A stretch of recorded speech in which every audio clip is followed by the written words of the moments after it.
Yo, what's going on, guys? Welcome back to the channel. Today we're going to be taking a look at some new cards coming out in an Animation Chronicle. One of my guesses is going to be Ice Barrier support, perhaps. I haven't actually checked out the card's effects.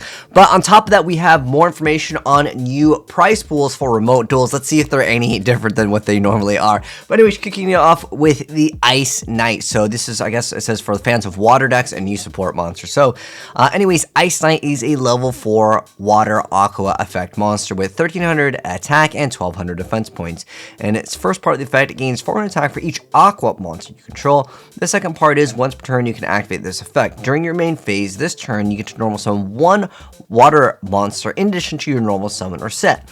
You can only gain this effect once per turn, and you cannot normal or special summon monsters for the rest of the turn except water monsters. Now, this is actually pretty important. There's a new rank 4 Xyz monster that actually recently covered, and actually has a pretty good effect. I will also link it down below if any of you guys haven't seen it. But there's actually like really good water supports. But speaking of that, this card's called just Ice Barrier. Are Ice Barriers getting more support? All right, let's check this out here. So it's a Suka Alexa trap card, but anyways, it's a normal trap card that says you can only use the second effect of this card's name once per turn. The first part of the effect is when an attack is declared involving an opponent's monster, change that opponent's monster to attack to 0.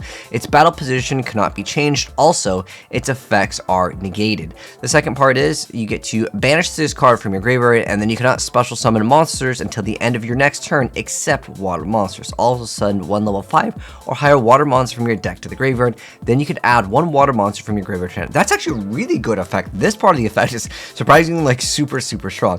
Obviously, waiting for your opponent to declare the attack to potentially change the attack to 0 and negating its effect. This technically it's a little bit slower of a card, but if you can activate it, this card effect is really good. But this is, I think, where it really shines.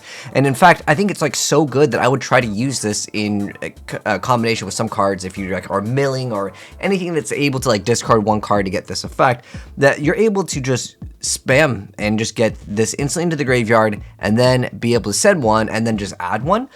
Really good stuff. I don't know if Mermails are going to be actually coming back. This is basically just water support at the end of the day. But this card is actually pretty good too.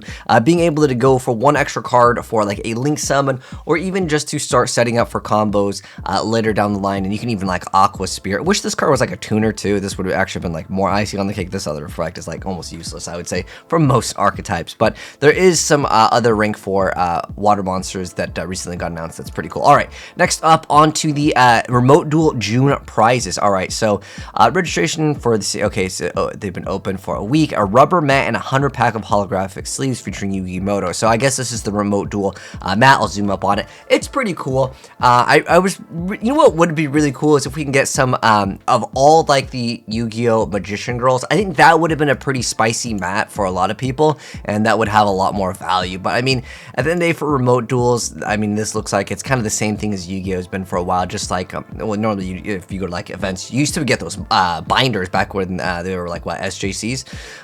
And you also got packs, but it's going to be number of prizes for each tournament. So among 200 registered players, 100 will get prizes. So is it random?